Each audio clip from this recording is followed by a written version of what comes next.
You're listening to the Diplomats podcast on Asian geopolitics. As always, I'm your host, Ankit Panda, broadcasting from Washington, D.C. And I'm your co-host, Katie Putz, also broadcasting from Washington, D.C. How you doing today, Katie? Doing pretty good. Good to be back with you for another round of discussing the latest developments in the Asia-Pacific region.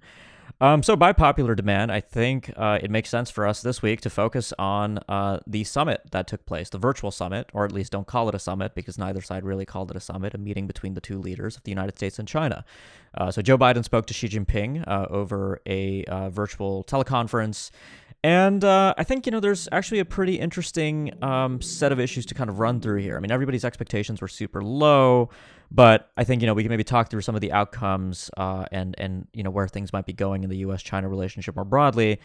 And then, Katie, I was thinking we could talk a little bit about the China military power report that came out a few weeks earlier, but certainly is still hot on the agenda here in Washington. So how does that sound? That sounds great. I think those are definitely two topics that need to be talked together. Okay, so let's begin with the summit. Again, not a summit, but talk between Xi and Biden. What was your take on this?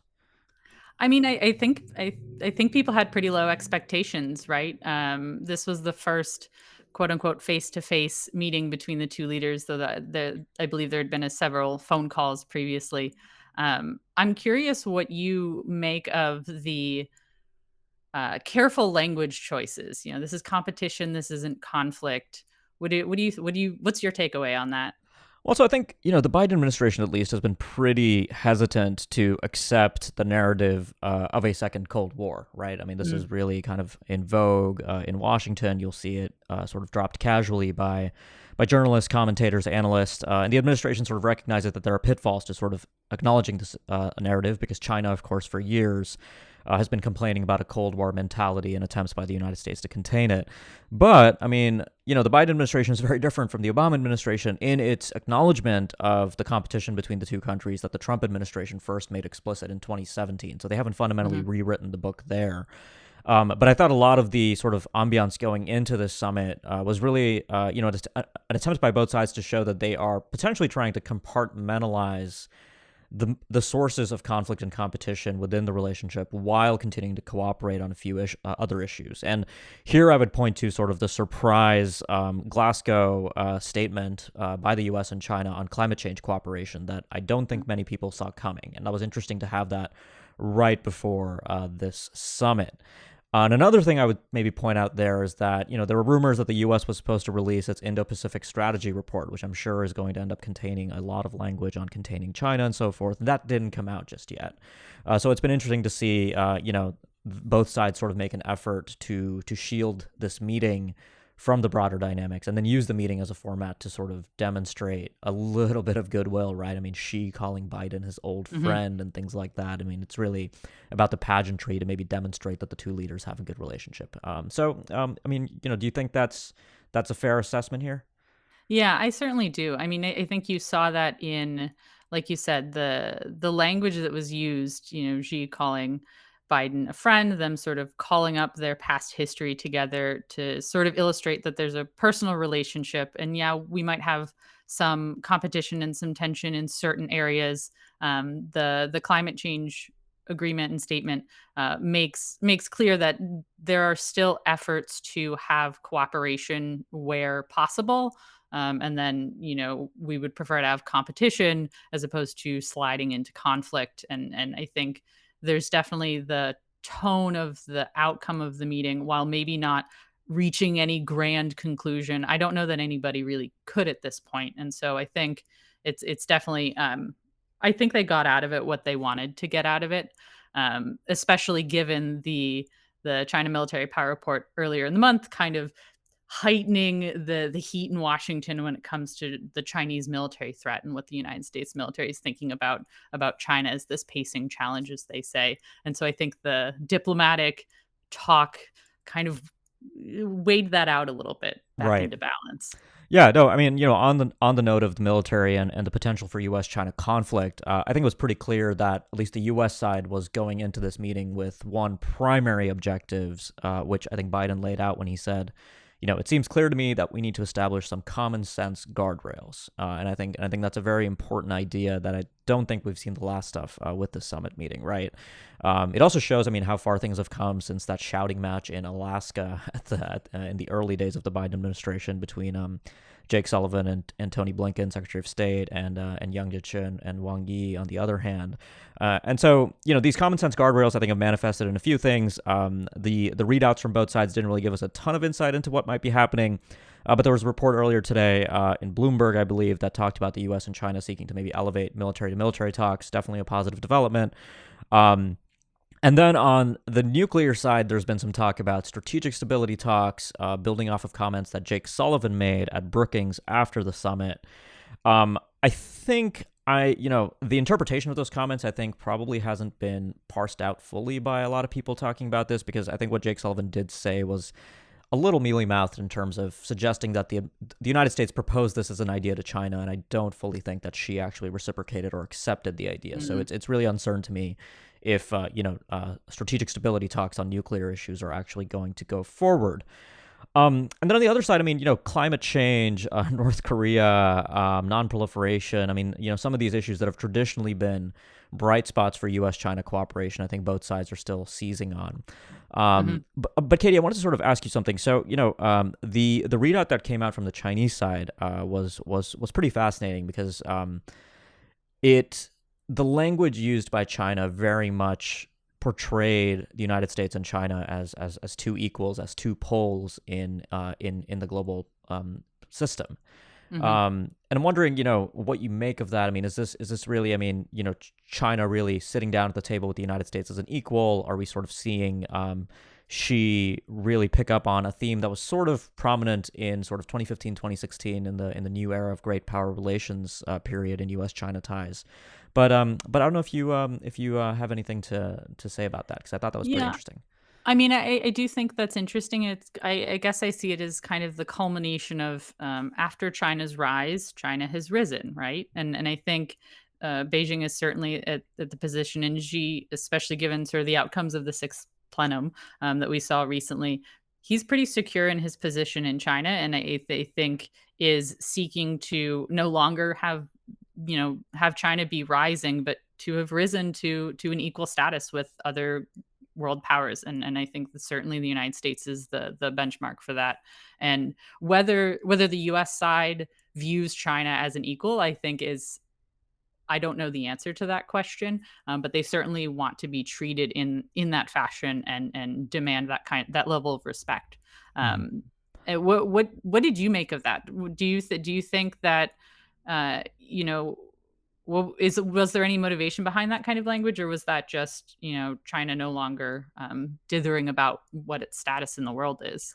Yeah, no, I think what you just said is right. I think Xi has really been both internally within China, what he's saying about China's role in the world, and externally, I think he's clearer than ever that China is now largely risen, right? I think a lot of Xi sort of shedding that old Deng Xiaoping notion of hiding and biting Hmm. is very much playing out in Chinese foreign policy and behavior on the world stage more generally.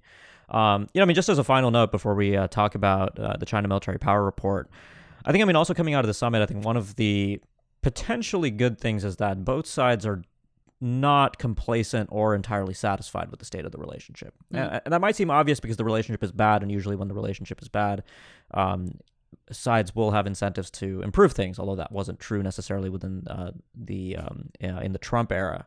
But I think a lot of what we saw is potentially going to lead to a little bit more positive momentum in 2022.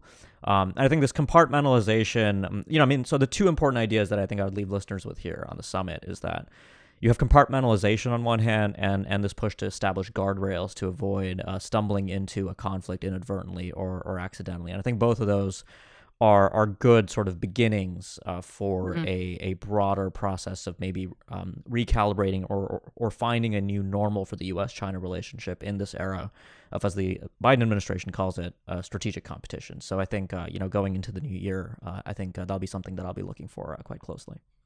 Yeah, and I would just add to that overarching that is the idea that this is a relationship that is continually being worked on. So there's, maybe it's a little bit I don't know, Pollyannish of me to say, but there's still conversation happening. And as you said, they're happening in those compartmentalized areas. Maybe that's the best place to look for progress, as opposed to this overarching, the United States and China are not going to wake up tomorrow and be as close as, the United States and the UK. It's just not like that's not a reasonable expectation. But the reasonable expectation can be there continues to be talks in progress in that way, and maybe that's worth keeping an eye on. Hmm. So let's maybe turn back to earlier this month when the China military power report came out. I know that you have read it front to back, I'm sure. What jumped out at you about this report? What are the highlights? Sure. So there's a lot of highlights. Just a little bit on the background of this report. So this is a congressionally mandated report that the Pentagon releases every year. It's incredibly valuable for those of us that track the Chinese military because it offers open source, citable assessments based on U.S. intelligence collection on Chinese capabilities. So it's actually a really valuable document. A lot of China watchers in town are always very excited, and it's not normal that it comes out in November. It used to come out in August. And, I think some of the reasons it was delayed this year, as some of our listeners may be aware, there's been a lot of developments on the nuclear front in China that have required certainly a lot of analysis. And so I suspect some of the delay was due to the Pentagon trying to figure out, first of all, what was happening and how this could be presented in the open source in a way that didn't necessarily compromise U.S. sources or methods, but still sort of cast a spotlight on these developments in China. So, Katie, I mean, this might be sort of also my bias is just given the issues that I work on in my day job. But, the nuclear component of this particular 2021 China military power report really jumps out. But I don't want to sort of overlook some of the observations on the conventional foresight. So why don't we begin with the conventional and maybe talk about the nuclear a little bit later? So starting with the conventional stuff, I mean, the big one is, I would say, the growth in the People's Liberation Army Navy. This is certainly a familiar topic to many who read The Diplomat. We've been covering the PLA Navy's growth and shifting force structure for years. But the overall force size is now at 355 ships and submarines, and that's an increase of 5 from the 2020 report. And 145 of those are major surface combatant vessels. And so that's quite concerning from the perspective of the United States, given that the United States is trying to project power with a Navy that in cumulative comprises fewer ships. Although, we can talk about the differences between blue water experience and expeditionary experience, where the U.S. Navy certainly has a significant advantage and an armament. And then, China's making greater advances in anti-submarine warfare techniques, which are, I think, something that China's been focusing on probably for the last 5 years. They've understood and recognized that they're not necessarily where they want to be with ASW capabilities. So that's been a big focus. Also on the conventional side, the conventional ballistic missile inventory in China continues to grow. That's been a huge source of concern in the context of Taiwan Strait contingencies and things like that. Those are some of the big highlights. And then the other stuff that I think is interesting, but we don't have to get too much into this because it is perhaps a little dry, but, investments in intelligence, surveillance, and reconnaissance, space-based reconnaissance capabilities, all of this is continuing in China. And then, but yeah, the big stuff is really on the nuclear front. Yeah. What did you make of the estimation of what is it, 1,000 nuclear warheads is the Chinese plan or goal? I'm curious where that number comes from and how that relates to past sort of forecasts or estimates. Yeah, so a lot of headlines pulled that 1,000 number, which I actually don't think is the one we should be focusing on too much. I mean, sure, it's 4 digits, which is an order of magnitude increase in the size of China's nuclear arsenal as it's ever been in the entirety of China's history, going back to their first nuclear test in 1964. But the language in the report is pretty specific, right? So the U.S. government is pretty careful, especially when the intel community is involved in reviewing these documents, in offering sort of estimates of certainty or the basis for believing something, right? So they say up to, quote, up to 700 warheads by 2027. And then they add China likely intends, quote, likely intends to attain 1,000 Mm. by 2030. So likely intends is not a comment on capabilities. It's a comment on intentions. And, there's a lot of uncertainty still in the open source on China's fissile material, right? You can't build nuclear warheads unless you have the plutonium and uranium necessary. And based on what we know right now, 1,000 is probably attainable for China, assuming some developments in the coming years. But 700 certainly seems to gel with what we know right now about existing Mhm. stocks in China. But in either case, I mean, both would be incredibly significant. DoD's older estimate was, China's warheads were in the low 200s, and so going up to 700 is a more than threefold increase, and that's certainly incredibly significant. So, my next kind of question when thinking about this is, this report is an annual report put together by U.S. military at the request of Congress.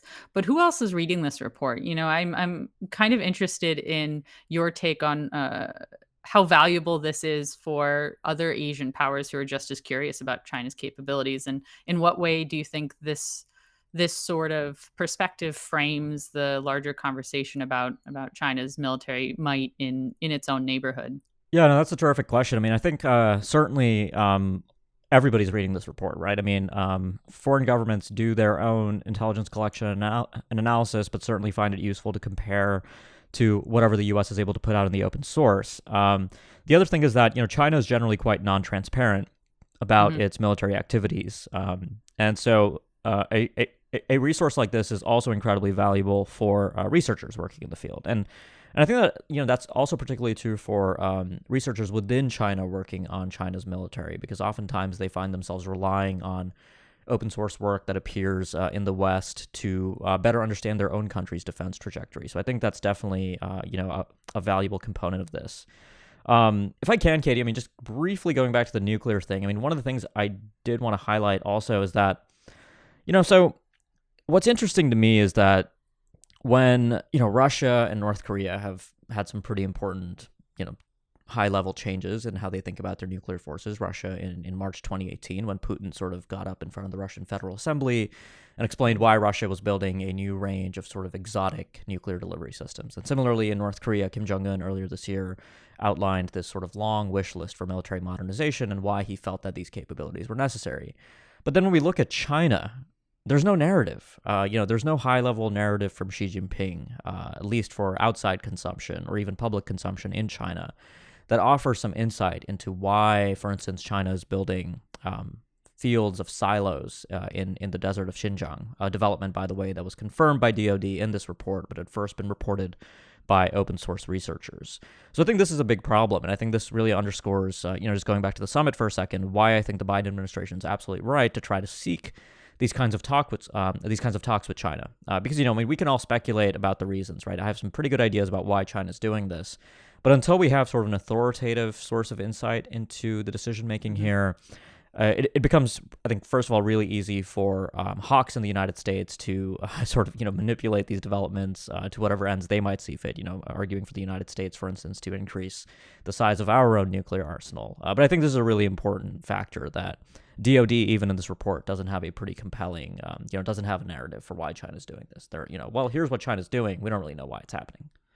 Yeah, and I think that's really important because if you don't frame your own decisions, others will insert a narrative for you. And I think China's kind of fallen into a little bit of that trap if they don't iterate their own intentions. Now, of course, when North Korea iterates its intentions and its sort of narrative about its nuclear capabilities or ambitions, and the same is true of Russia. We don't have to necessarily take that at face value, but it provides a framework. And if you don't provide any kind of framework to understand the decisions that are being made, as you said, hawks in the United States will take one interpretation, others might take a different interpretation, and you're kind of not commenting on your own decision making.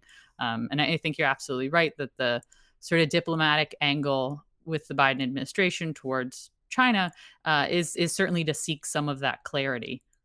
The last thing I would add on the China military power report was, so there was an interesting sort of section looking at the Sino-Indian border. And so, DoD will sometimes do this and cast light on particularly notable recent developments. So I believe it was maybe 2016 or 2015 when they had a sort of cutaway on China building artificial islands in the South China Sea. I thought it was unsurprising to see the Sino-Indian border mentioned, right? I mean, there were fatalities there last year. 20 Indian troops and an unknown number of Chinese soldiers were killed in violence in June 2020. But those assessments were actually picked up pretty significantly in India. The Indian press really talked about this and sort of, interpreted the Pentagon report as sort of a sign that the United States is paying more attention than ever to what's happening in the Himalayas. And I don't know if I'd go that far, but, it was certainly interesting to see the U.S. assessments of what China is doing, which is very much entrenching a position there. And then more broadly, I mean, this wasn't in the report, but, my sense of some of what's at work here is, China's been concerned for a long time about India's turn to the maritime domain. India's becoming increasingly more active east of the Malacca Strait and the South China Sea, the Western Pacific, the East China Sea, deepening its ties with Australia, Japan, Southeast Asian states, where Indian Navy vessels have been doing more and more port calls.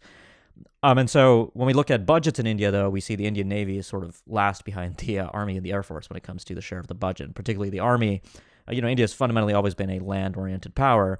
And so now by China putting more and more pressure on the northern border, it's probably less likely that India will be able to divert those resources that many Americans and Japanese and Australians have been sort of interested in seeing New Delhi do to become a more capable maritime player, particularly east of Malacca. I think India will remain forward engaged in the Indian Ocean just because that's, India considers that its backyard.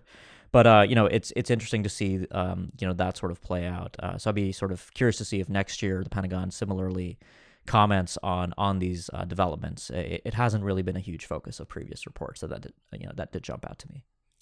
I think that's a really astute observation. It makes it harder, I imagine, domestically for India to make the argument that we should invest more in our Navy if the problems that people see on the news happen to be all land-based. But yeah, I think that's definitely something worth watching. The only thing to add on that is also the changed security environment in Afghanistan also, I think, contributes to that perception in India, right? So you have Pakistan, Afghanistan, China. It's not a very it's not a very positive outlook if you're based in New Delhi and you're looking north. So that's certainly a factor here. Anyways, Katie, anything else to add today? I think that's unless we get further into the weeds of nuclear policy with you, which I'm sure you could talk about for hours. I think we've given our listeners a good overview of the current state of U.S.-China relations. Fantastic. Well, thanks, Katie, for joining me today. It's always fun to do this, and I'm looking forward. It's the second episode we've done together as co-hosts, and I'm looking forward to many more of these. So thanks. Thank you. For listeners, if you like what you heard on the podcast and you'd like to keep up with future episodes, make sure you subscribe. And if you've been a subscriber for a while, but you haven't yet left us a review, please do so. You can do that at Apple Podcasts, Google Podcasts, Spotify, anywhere you really get your shows. We're there. Thanks a lot for listening, and we'll be back soon with more.